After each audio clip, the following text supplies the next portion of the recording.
وکئ حرثکم هغه خپل ځای د تولد ته انا شئتم کیف شئتم څنګه سیم خوا کوه یعنې دا معنا که د مخ له طرفه د مخ په ځای کې جمعه کویم روا ده که د شا له طرفه د مخ په ځای کې جمعه کویم روا ده لواتت خو ناروا ده دا شی بیا روا ده اوس اول دا یهودو دا عقیده ساتله دا د یهودو اعتقادیات دا د دوی خپل سوچونه وو په قرآن او په حدیث و مثال په تورات و انجیل کې به ثابته وه خبره اصل په بچي کې څه نقصان راځي دوی له دې بالای چې یو سړی د خپلې بیبي سره د شا له طرفه څخه د مخ په ځای کې جمعه وکړي بچی یې کوشتر کوي راځي ولې دا جمعه یې کږه وکړه بې ترتیبه یې وکړه دا خو دوی د عقل خبره کوله اصل بچی چې خرابېږي چې څوک په وخت د حیض کې له خپلې ښځې سره جمعه وکړي او له هغه څه علوک وسي ګورئ په حیض کې نزدېکت ناروا ده لواتت ناروا ده خو دا د حال د حیض کې چې کله جمعه وکړي دا بچی ناقص راځي ډېر کله په پښو باندې ګوډ وي کله شل وي کله داسې وي چې په سترګو کې نقصان وي کله یا وجود ناقص راسي ځکه اکې الله ویل دي چې پاتزلو النساء فی المحیض په حیض کې له ښځو څخه څه سي جدا سي او حکم دپاره د وجوب ده که نه ده نو د حرمت د حرام قطعي ده په حیض کې جمعه کول د حرامو باوجود چې دی دا کار وکړي بچی هلته ناقص راسي چې الله ویل دي او دوی بیا دلته ناقص بالئ الله یې تردید وکوئ چې نه دا روا ده اوس د آیات خو نازل داسې سئ د دغه خبرې تفصیل بیا موږ بیا ورسته کوو خو ورسته روان ده خو دلته بیا لږ تفصیل د خبرې وکړو په دغه ځای کې یوه عقیده د یهودو وه یوه نن سبا عقیده د شیعه و شنیعه ده روافض شیعه د دغو عقیده ده د یهودو عقیده خو دا وه چې د ښځې سره د شا له طرفه جمعه د مخ په ځای کې دا ناروا ده بچی یې کوشترګی راځي الله یې تردید وکړي د شیعو بیا دا عقیده ده چې د شا له طرفه د شا په ځای کې بیا د بیمه لواتت روا ده دا بیا د چا عقیده ده د روافضو د شیعو ولې دوی د دغه آیات معنا دی کوي دا حدیث کې لږ وروسته تفصیل ده خو زه به دلته وکړم خبر آیات معنا دی کوي چې تاسې نساؤکم حرث لکم فاتوا حرثکم انا شئتم تاسې راتګ وکړئ خپل ځای ته کښ ته انا شئتم من عین شئتم انا مشترک لفظي ده یوه معنا یې د من عین ده یوه معنا یې د کیف ده چې د کیف معنا سي بیا عموم د احوالو ده که په ولاړ جمعه کوئ که په ناست یو کوئ که په پروت یو کوئ په پروت یې بیا په ستونې ستاخ کوئ که په پړ مخې جمعه کوئ که په څنګ یې کوئ محل د جمعه به یو وي چې هغه فرج ده دوبره به نه وي چې محل یې حرس ده فرض ده لواتت ناروا ده څو احوال کې رالو ولاړ ناست یې پروت یې بیا په ستونې یې ستاغ پړ مخې په ښي څنګ دا ټول پکې روا سو خو د جمعه ځای به څه وي فرج وي دوبره به نه وي خو ناروا ده دا د معنا د اناس کیف وکړي عموم د احوالو کې راغی دا روا ده په دغه آیات کې دا معنا مراد ده ردم پر چا وسی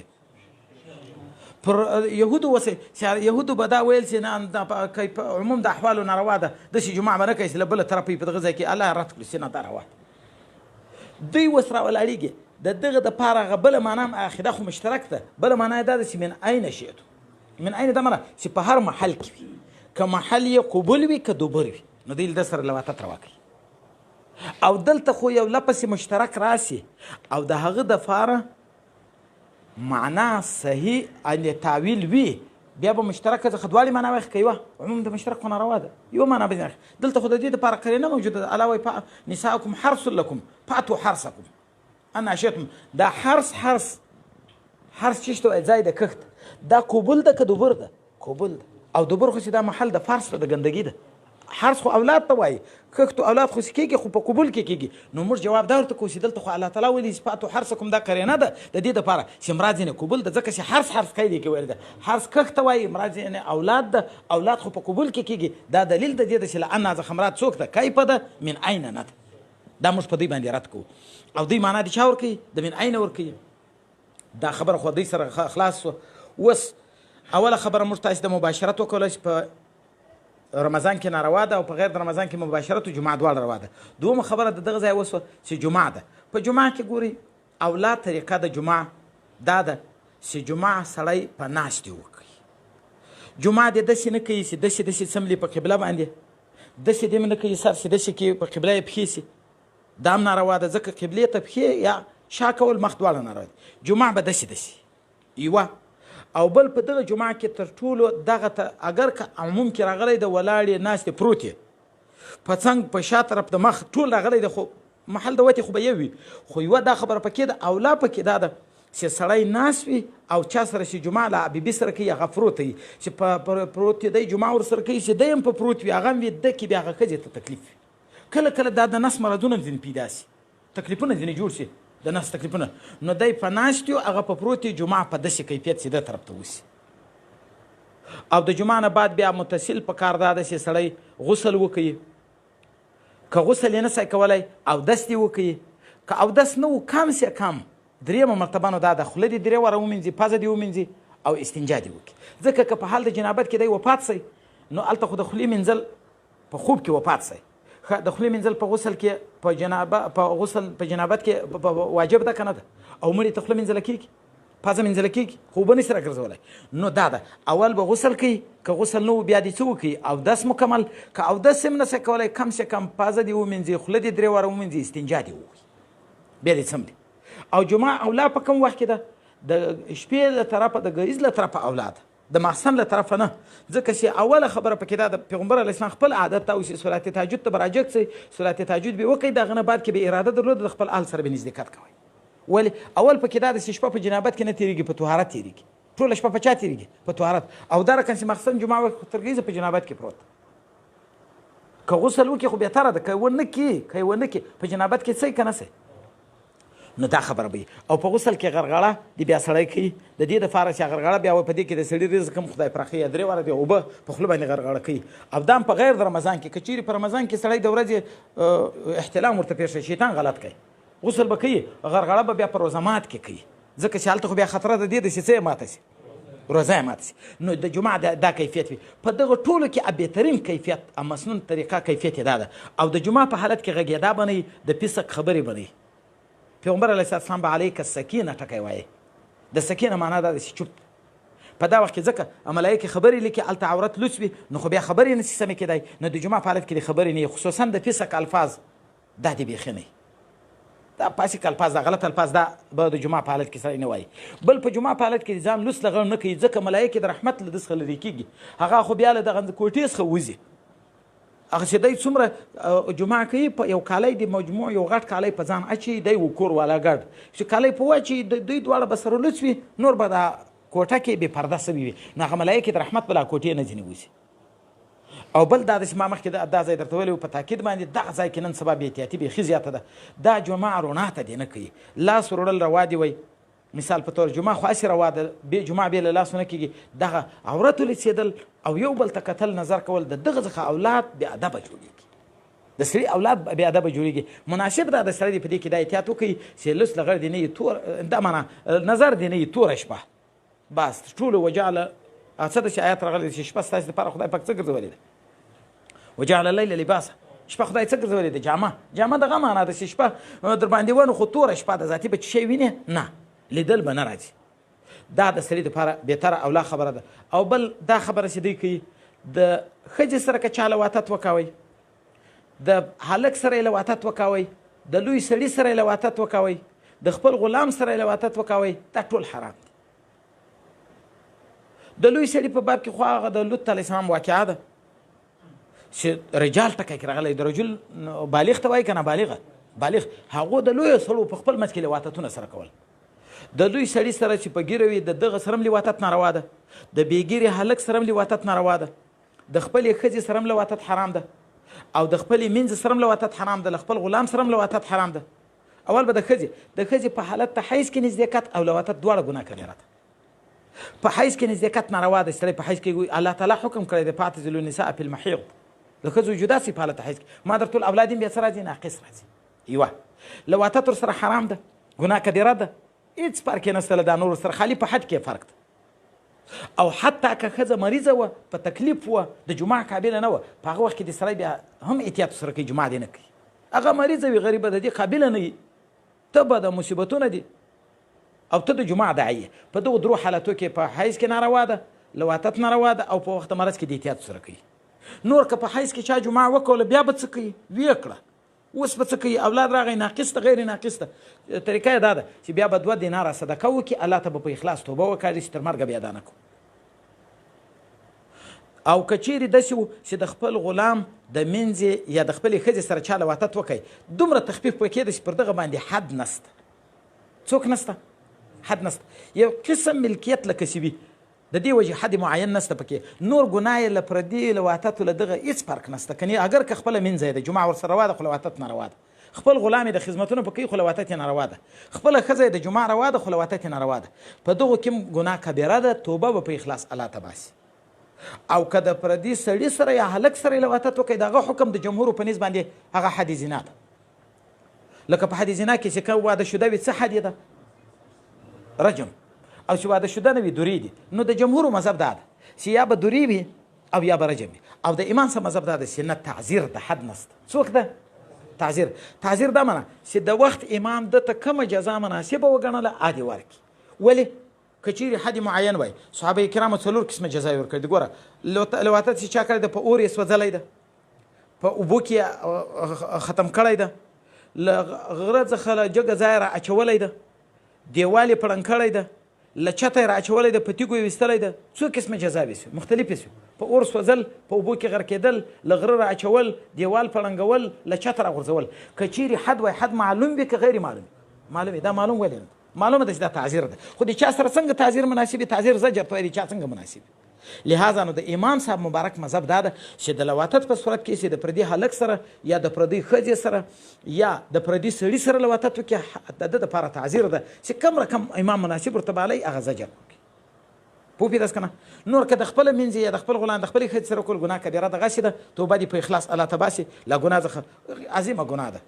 د خپلې ښځې سره څوک لواتت وکړي رسول الله صلی الله علیه وسلم وایي دا سړی ملعون ده، د خدای له طرفه لعنتي ده. بل حدیث کې راغلی دی چې الله به په نظر د رحمت په ورځ د قیامت ورته ونه ګوري. او دا جنت ته داخلېدل په رحمت ته خدای دی که په اعمالو دي؟ په اعمالو خو درجې د جنت دي. ګوره اول به داخلېږي جنت ته په رحمت باندې، بیا به درجې پیدا کوي. څومره چې ډېر نیک اعمال کړي د هغومره درجې به درکېږي. نو د خدای پاک به د خدای له طرفه ملعون ده او الله به په ورځ د قیامت په نظر د رحمت ورته ونه ګوري. دا لکه دته چې دغه لکه مثال دغسې دته ورکړ سي زجر چې یعنې جهنم ته بسي. او بل دام کې راغلی دی وایي څوک چې لواتت وکړي له ښځې وي که له نر سره عرش عظیم په حرکت باندې راشي چې له الله اجازه غواړي چې زه په وړاندې سم. او دام کې راغلی دی چې څوک لواتت وکړي په 7 دریابو چې غسل وکړي غسل بې ونه سي. ده ویل دی چې د غسل معنا دا ده ظاهري غسل خو یې کېږي لمونځ په روا کېږي باطني پاکوالی یې نه راځي. که په 7 دریابو کې ولمبېږي دی لا ګناه پاکېږي. خو مګر په اخلاص الله ته توبه وباسي، زارۍ و زړه الله ته وکړي چې تر مرګه به بیا نه کوم، په توبه باندې ګناه معاف کېږي. لواتت هغه 5 قسمه ټول ناروا ده. خپلې ښځې له منځې له غلام سره له پردي سړي له پردي هلک سره پردي ښځې دا ټول قسمه لواتت څه ده؟ ناروا ده. جزا یې ما درته ویل د امام صاحب په نسبت باندې دغه خبره ده چې تعزیر ده. که یې په تیږو ویستی، که یې دیوال پړنګاوی، که یې له غره څخه اچوی، حد معین نشته. او د جمهورو په نسبت باندې حد ده یا رجم ده او یا دوری دي. بله دا خبره دلته پسې راځي چې وروسته به بیا پسې راشي دا خبره. دا سړی دی د خپل کور حال چاته نه وایي. ګورئ دا ښځه چې جمعه له خپل خاوند سره وکړه، داسې سبا بلې ښځې ته غږېږي چې ما ته خاوند داسې راسره وکړل، دی وکړل، دام ناروا ده. سړی چې له خپلې ښځې سره جمعه وکړي داسې سبا بل سړي ته غږېږي چې ما له ښځې سره دی وکړل، دی وکړل، دا ناروا ده. الله پرده په اچولې ده. تا ته یې پاکه مسلمانه حوره ښځه په نکاح در کړې ده په ځان ته کوټه کې. نه ورور در باندې خبرېږي، نه پلار، نه مور، نه د دې مور و پلار، نه ورونه، نه قریبان. هغه پرده تا ته الله در کړې ده. تا پرده له خپله ځانه په خپله لوڅیې لرې کوې. دا کبیره ګناه ده. د خدای پاک په نسبت باندې مبغوض د هغه سړی چې دی خپل حال د زوجې بل چاته بیانوي، یا هغه زوجه چې د خپل زوج حال و چاته بیانوي و بل ته بیانوي. الله پرده په اچولې ده، دی پرده له ځانه څه کوي؟ لرې کوي. حلال حال ده دی ځان ته څه ګرځي؟ حرام. لکه اوس مړۍ حلاله ده، خو چې سروزونه یې شراب پکې خوړل کېږي هلته بیا مړۍ حرامه ده که نه؟ دلته هم دغه ده چې حال بیانوي بیا حرامه ده. دا زموږ کلي کې چاته چې واده وکړي دا لږ کسر وي، زه اول ورته وایم واده خو درته وسئ ګوره چې بیا خلکو ته ځوانانو ته ونه غږېږي. دا کسران غریبان دا کله کله دی خپل ملګري بیا هغسې لږ ساده وي بلې غږوي. ښه څنګه کیسه وه، څنګه کیفیت و، دا ورلګیا وي اتې د خپلې ښځې حال بل ته بیانوي. دا لکه سړی چې خپل د ښځې عورت بل ته لوڅوي. د عورت لوڅول به د سړي غیرت ومني، نو حال ویل به څنګه غیرت بیا مني؟ دا هم ناروا ده. سړی بې نه کوي، کبیره ګناه ده. لواتت کبیره ګناه ده. په حالت حیض کې جمعه کول کبیره ګناه ده. بیان د خپلې ښځې د حال بیانول کبیره ګناه ده. دا شی سړی نه کوي.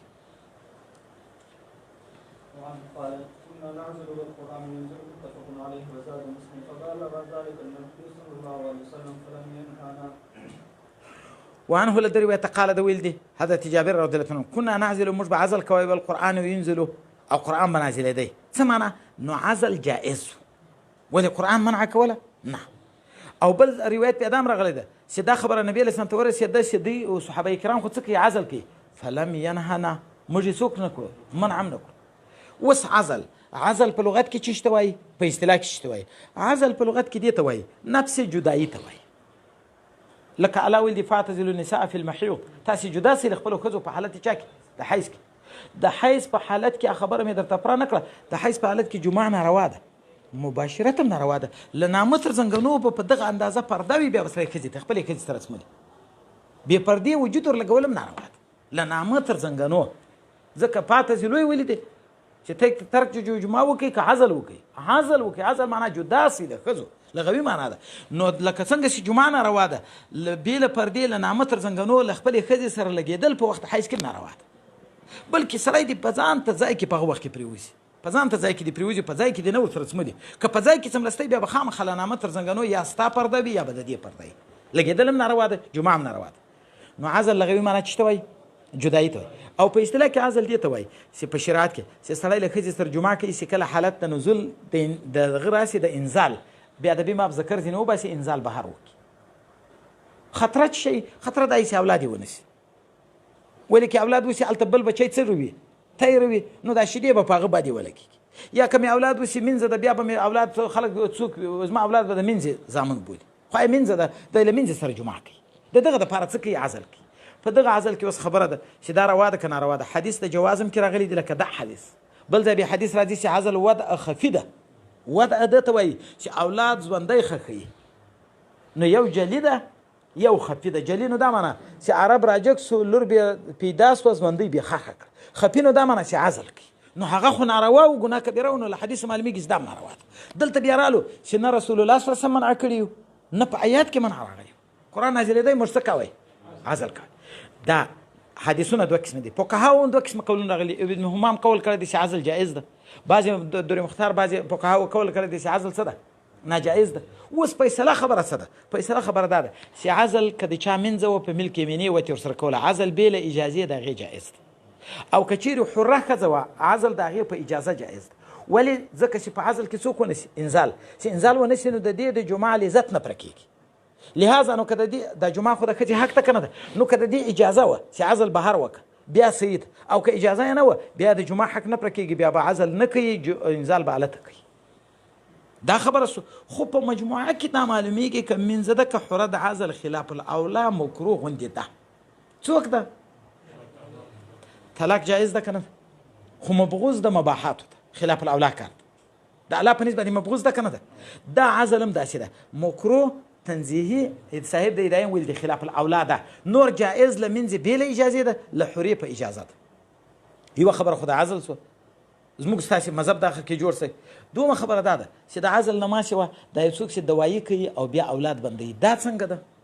ده ویل دي چې په ده کې یو د خاندان منصوبه بندي قوانین دي یو د شریعت قوانین دي خاندان منصوبه بندي وال وایي چې تاسې دوایي وخورئ چې بچیان چې مخکې مې چې بچه دوهې اچه که نه چې دوی وایي چې ډېر بچیان دي دا ځکه نه دي مناسب چې بیا رزق نه ورته رسېږي دا د الله تعالی په هغه نامه باندې چې هو الرزاق ذو القوة المتین په هغه آیات ته دې عقیده نشته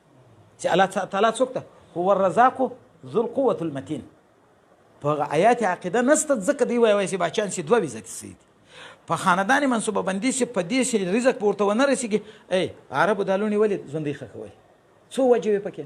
یوه وجه دا وه چې یو خو دا لور سي ده زما لور سي دا رالوسي له بل سړي سره به دا پرته وي جمعه به ورسره کوي دا زما دپاره شرم ده په دې دی نه شرمېدی زه له پردۍ لور سره پروت یم خو ما ته ما د نکاح کړې ده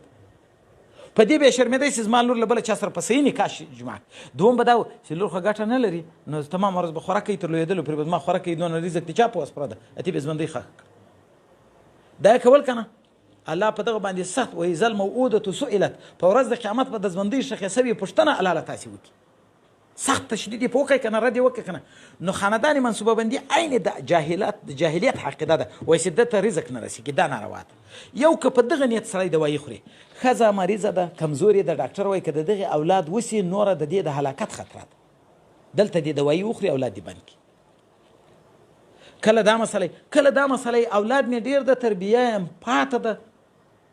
یو دوه تربیه کولی شم نور څخه پاته دي فاسقان جنې جوړېږي امت فاسقان سي ډېر سي ښه ده که سي کم سي دوه تربیه د اولاد سي نه بیا هم نه رسي دریم دا د کله د سړي اولاد ډېر وي کنټرول یې نشي راوستی کنټرولولی یې نشي تربیه خو ځان ته پاته ده په دغو صورتو کې چې کنټرول نشي راتلی یا تربیه نشي کولی یا ښځې ته مرض ده په دغو صورتو کې دوایي خوړل روا ده چې اولاد بند کړي هم په هغه وخت کې چې سوی نه وي په خېټه کې چې اولاد سوی بیا ساکتول خو ناروا دي ابه نه ساکتوي دا اولاد بندول روا دي او د خاندان منصوبه بندي په قاعده باندې بیا ده ویل دي چې دا ناروا دي او هغه عزل چې و هغه ما درته ویل خلاف الاولا او مکروه ده نور د حري و د منځې فرق ها وعنه قال إن رجلا أتى رسول الله صلى الله عليه وسلم فقال إن لي جارية هي خادمة وأنا أطوف عليها وأكره أن تحمل فقال اعزل عنها إن شئت فإنه سيأتيها ما قدر لها فلبث الرجل ثم أتاه فقال إن الجارية قد حبلت فقال قد أخبرتك إنه سيأتيها ما قدر لها رواه مسلم. یو سړی راغی پیغمبر اسلام ته او بیا ویل زما یو مینځه ده او دا زموږ د کور خادمه ده جدا کولی هم نسم خو بل طرف ته زه په دې طواف کوم د طواف معنا دا ده چې لکه ښځې سره چې جمعه کوم هغه لمبر د دې هم تېروم او دا هم بده ګڼمه چې د دې حمل وشي ولې چې حمل وشي سبب د زما اولادو ته خلک څه وایي د چا زامنو د مینځې زامن دي چې د حرې مې اولاد وشي خو هغه د حرې زامن دي دا به د مینځې اوس جمعه هم نسم پرېښوی له کوره هم نسم جدا کړی خادمه ده او بل طرف ته په دې هم بس دغه یم ته دا اجازه وکړه چې عزل وکړم ان تحملو فقال النبي علیه السلام ورته اعزل عنها عزل دې نه کوه ګوره دغه حدیث بیا جواز بیا ثابت څه کنه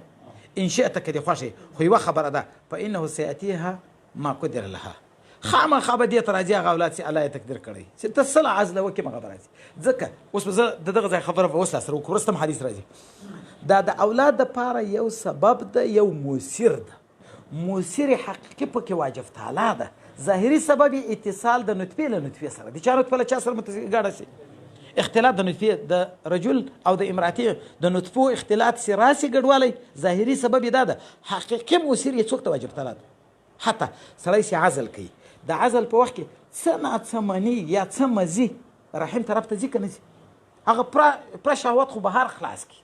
لکن یو څه ناڅه مزي ولاړ شي که نه شي ولاړ الله تعالی بې له منیو هم اولاد کوي د مریم علیه صلات وسلام ته عیسی علیه السلام غوندې زوی خدای ورکوي جمعه وه ټول عمر جمعه کوي زبردست سړی اولاد یې نه وي تر مرګه هم یو اولاد ونیسي مني ادوي د دواړو طرفو څو یې نه کېږي ډاکټر ورته وایي تم روغ یې دام روغه ده خدای ته سوالونه کوي د دواړو طرفو مني وي ټول عمر جمعه کوي یو اولاد هم خدای نه کوي ټول عمر جمعه نه وارد حضرت مریم علیه السلام ته یې داسې زوی ورکړی لکه عیسی علیه السلام نو په نطفه تعلق لري که علت حقیقي الله تعالی ده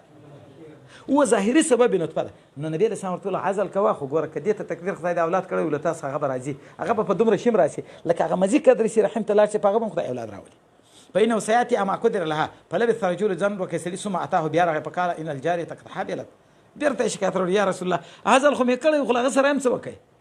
حمل یې واخیستی فقال قد أخبرتك أنه سيأتيها ما قدر لها د رسول الله صلی الله علیه وسلم مخبر صادق وایي ما ته خبر درکړی وي چې کم تقدیر الله دې ته کړی که ته سل ور عزل وکړې هغه ورته راځي وعن ابي سعيد الخدري قال خرجنا مع رسول الله صلى الله عليه وسلم في غزوه بني المصطلق فاصبنا سبيا من سبي العرب فاشتكينا النساء واشتكت علينا العزبه واحضرنا العزل فاردنا ان نعزل وقلنا نعزل ورسول الله صلى الله عليه وسلم بين اظهرنا قبل ان نساله فسالناه عن ذلك فقال ما عليكم الا تفعلوا ما من نسمه كائنه الى يوم القيامه الا وهي كائنه متفق عليه. حضرت ابو سعید خدری رضی الله عنه ویلي دي قال ویلي خرجنا مع رسول الله صلى الله عليه واله وسلم موږ ووتو سره له پیغمبر اسلام په غزوه د بني مستلق چې دا د بني خزاعه د عربو یوه قبیله ده نو بیا موږ ورسېدو منځو ته من سبي العرب له منځو د عربو فاشتهینا نساء موږ اشتها وکړل د ښځو ځکه مسافر وو واشتدت علينا العزبه پر موږ باندې سخته سوه ده جرګي چې سړی جره وي ښځه یې نه وي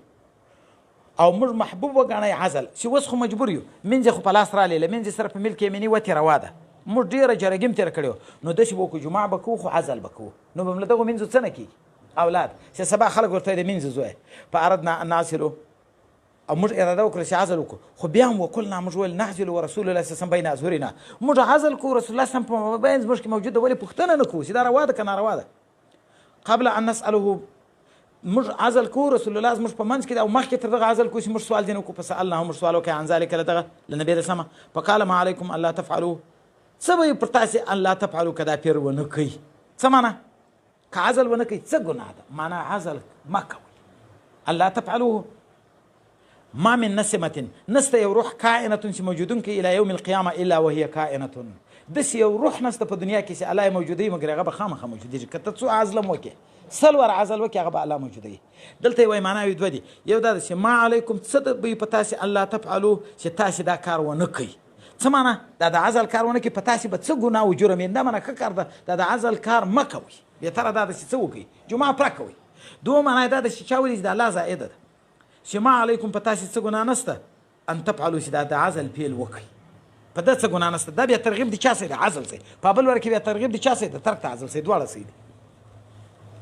وعنه قال سئل رسول الله صلى الله عليه وسلم عن الأزمة فقال ما من كل الماء يقول ولده إذا أراد الله خلق شيء لم يمنعه شيء رواه مسلم. په بل روایت کې راغلي دي چې پوښتنه وسول نبی رسول الله د عزل نبی رسول الله وویل ما من كل الماء يكون الولد لا ارم منیوز خو اولاد نه پیدا کیږي که الله اراده وکړي د پیدایش د یو شي نو هیڅ شی به منع نه کړي دا منع عزل به منع نه کړي. د دې مطلب دا ده چې وایي د اولاد پیدایش په اوبو تعلق نه لري دا ظاهري سبب د ما درته وویل آدم علیه السلام پیدا سي جمعه نه وه حوا نه پیدا سو جمعه نه وه عیسی علیه السلام پیدا سي د عیسی علیه السلام څوک نه و پلار نه و د آدم علیه السلام مور نه وه د حوا نه د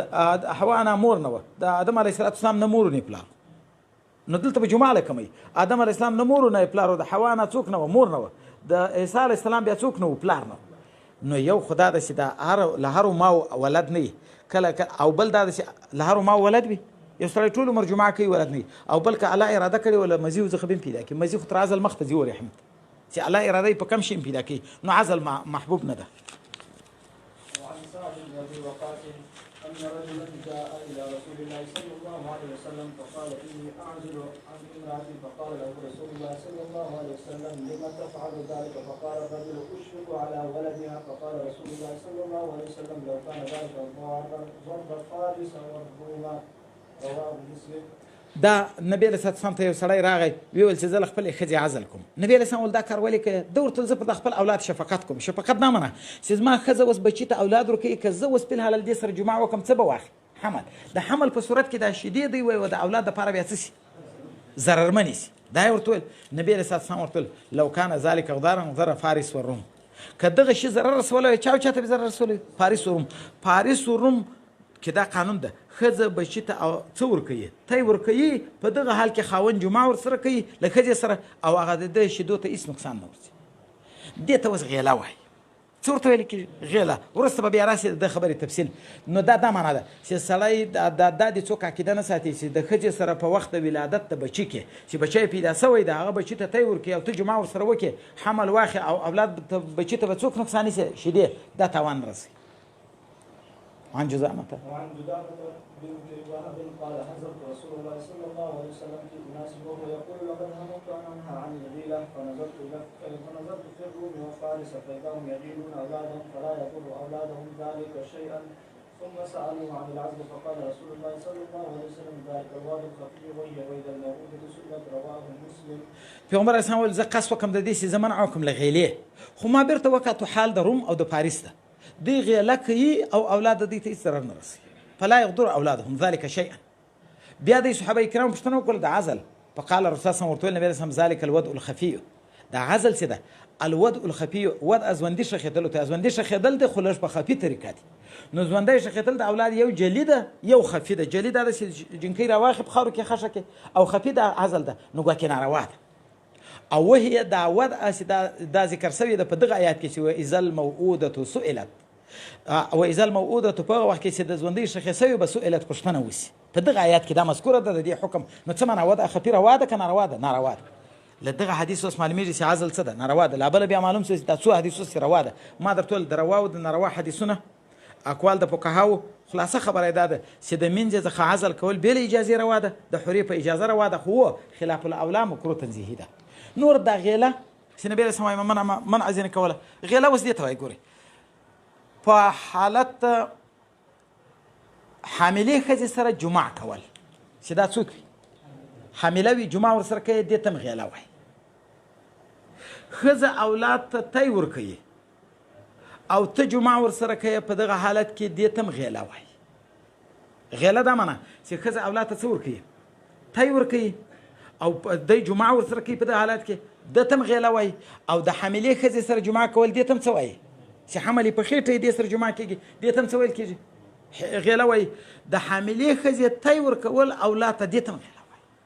څو مفهومه یې سو؟ درې. ښځه اولاد ته تی ورکړي دې سره جمعه کول دا هم غیله ده.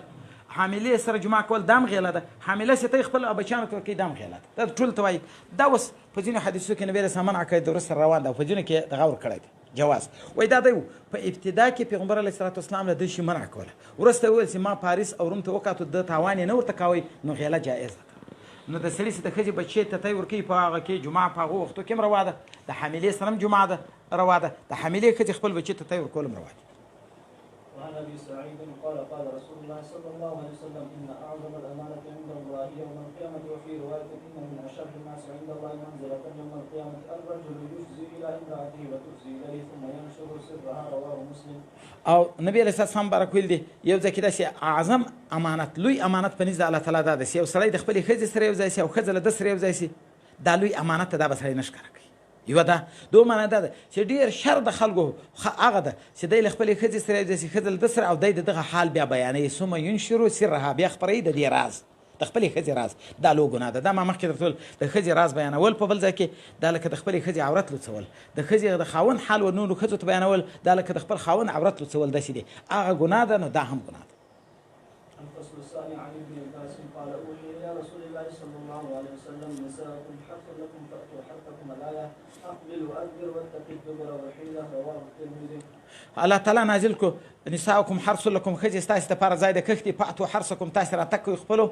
ځای د کښته انا شئتم کیف شئتم من عین معنا به کوو که به کیف کوو کیف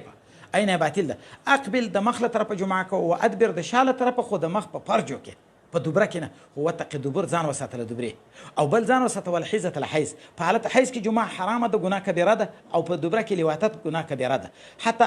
دغه څوک چې د لواطت کوي د وړ کې دام ناروا ده و دغو ته کتل هم ناروا ده. سړی په نظر د شهوت ورته ګوري. مسه کول لاس وروړل هم ناروا ده. داسې وړ کوي چې تا شهوت ورته راځي یا د شهوت ورته په نیت کې هغه سره پوښتنه کول هم ناروا ده. سړی ورسره کوي. وعن خزيمة بن ثابت أن النبي صلى الله عليه وسلم قال إن الله لا يستحي من الحق لا تقتل النساء في أدبارهن رواه أحمد والترمذي وابن ماجه والدارمي. پیغمبر علیه السلام وویل الله تعالی حیا نه کوي له حقه حق بیانوي. زه د الله حق بیانوم لا تعتوا النساء تاسې راتګ مه کوئ ښځو ته په ادبارهن فشا کې ځکه دا ناروا دي اگر که دا د شرم خبره د سړی بیانوي. وعن أبي هريرة قال قال رسول الله صلى الله عليه وسلم ملعون من أتى امرأته في دبرها رواه أحمد وأبو داود. د خدای لعنت ته په هغه سړي چې دا راتګ وکړي خپلې ښځې ته په دوبره کې.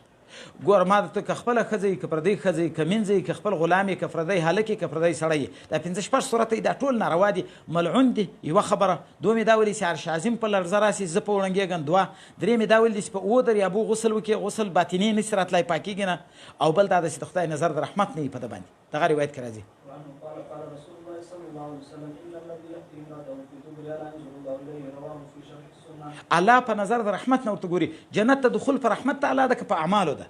نه په ایمان ده نه په اعمالو د مؤمن به په جهنم کې پروت د خدای په رحمت ته دلته په نظر د رحمت نه ورته ګوري نو ګواکې دا معنا جنت ته به نه شي.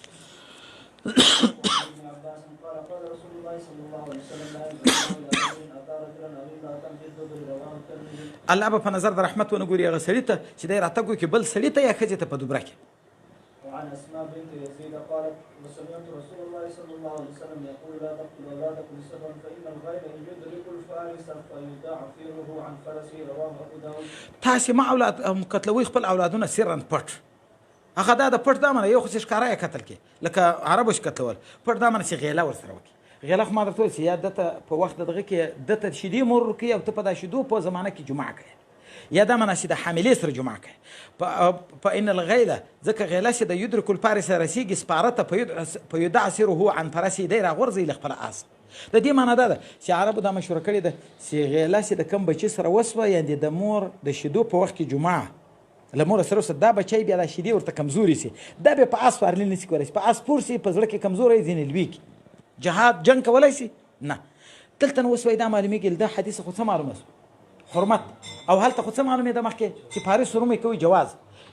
نو دا خو تعرض راغی نو ده جواب دا کړی دی وایي ابتداء دغه حکم راغلی دی چې غیله مه کوئ خو وروسته دا منسوخ سوی دی. یا دا معنا چې دلته دې ته اشاره وکړله چې سبب ظاهري د کمزورۍ دا خو موثر حقیقي نه ده ظاهري کمزوري په چا راځي؟ په غیله راځي د اولاد. کله کله بیا دا د جنګ د قابل بیا نه وي، لکن حقیقي مؤثر بیا څوک ته؟ الله تعالی ده. حقیقي مؤثر په کمزوري کې نه ده. الفصل السادس عن عمر بن الخطاب قال نهى رسول الله صلى الله عليه وسلم ان يعزل عن الحرة الا باذنها رواه ابن ماجه. دا ما تاسو مخکې ویلو چې عزل له حورې څخه به په اجازه ده دی وي او له منځ څخه بې له اجازې هم جایز ده.